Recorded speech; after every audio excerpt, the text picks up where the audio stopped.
Hello बच्चों, नमस्कार। मैं Sachin Kumar Gupta KHR inter college Khampur Lohari Baghpat से आप लोगों के बीच फिर से हाजिर हूँ। भौतिक विज्ञान कक्षा 10 के अंदर विज्ञान विषय है, उसके अंदर भौतिक विज्ञान पार्ट जो आपका है उसके अंदर आपका चैप्टर चला हुआ था, चौथा चैप्टर विद्युत इलेक्ट्रिसिटी का चैप्टर चला हुआ था। उसमें कल हमने पढ़ा था विद्युत धारा का ऊष्मीय प्रभाव, और आपने देखा था कि विद्युत धारा का ऊष्मा में किस प्रकार से बदलना ही विद्युत धारा का ऊष्मीय प्रभाव कहलाता है ना। और आज हम पढ़ेंगे विद्युत सामर्थ्य अर्थात विद्युत शक्ति। इसको विद्युत सामर्थ्य भी कहते हैं और विद्युत शक्ति भी कहते हैं। इंग्लिश में कहते हैं इलेक्ट्रिक पावर। घरों में जो बिजली की मापन किया जाता है वो शक्ति का मापन किया जाता है।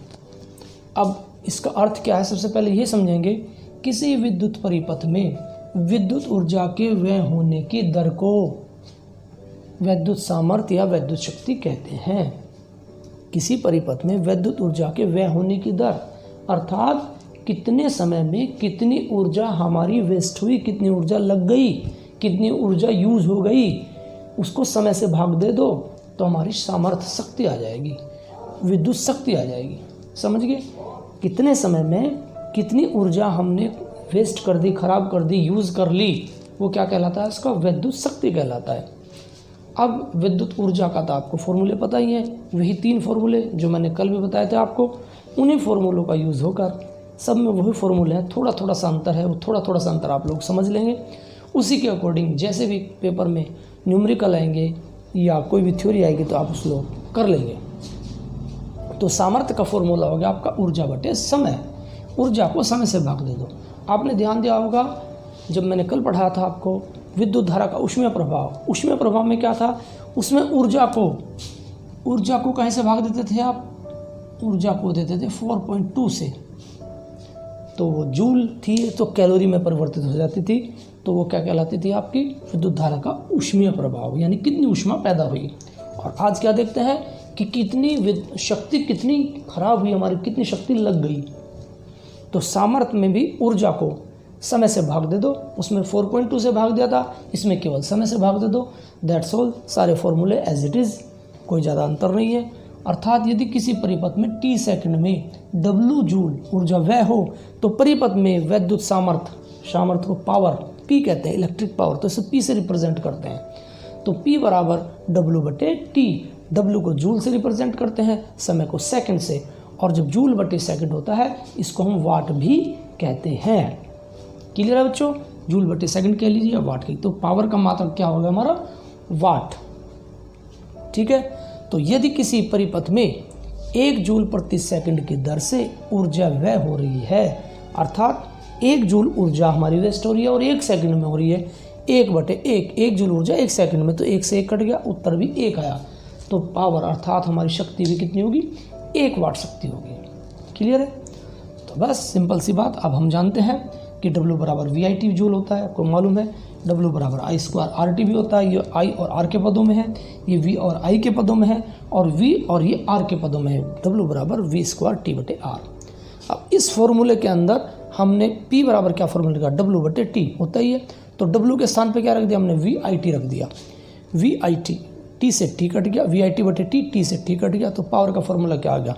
V गुणा I, अर्थात विभव की और विद्युत धारा की दोनों को मल्टीप्लाई कर दो तो क्या आ जाएगी? फिर पावर आ जाएगी। क्लियर है? तो एक फॉर्मूला तो हो गया। यदि V और I दी है तो पावर निकाल सकते हैं।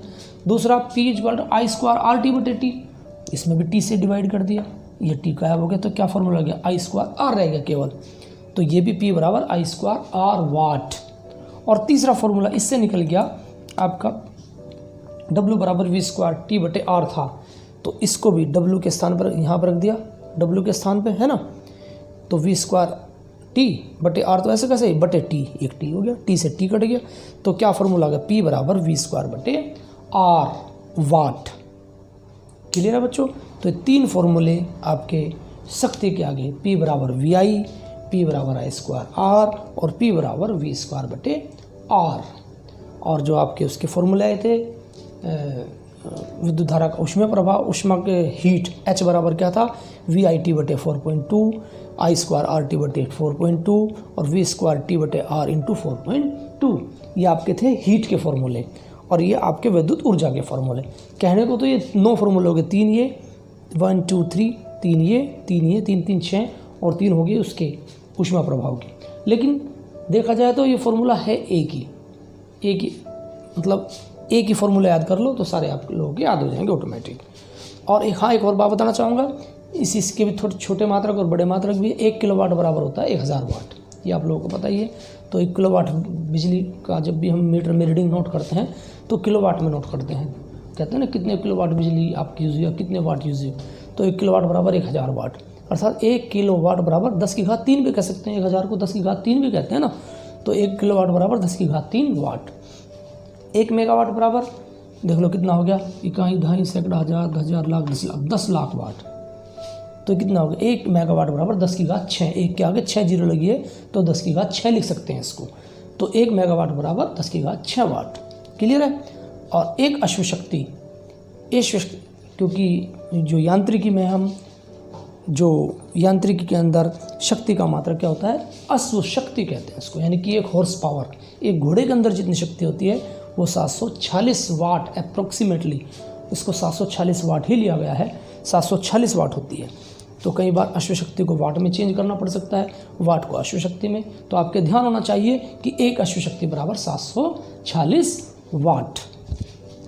तो मैं समझता हूँ आप लोगों ने ध्यान दिया होगा और अच्छी तरह समझ में आ गया होगा। फिर भी यदि कोई बात समझ में ना आए तो वीडियो को रिपीट करके आप लोग देख लेना, ठीक है बच्चों। और इसके 1-2 टॉपिक और छोटा टॉपिक बचे हैं, वो मैं कल आप लोगों को करा दूंगा। इन्हीं शब्दों के साथ मैं अपनी वाणी को विराम देता हूँ। धन्यवाद। जय हिंद, जय भारत।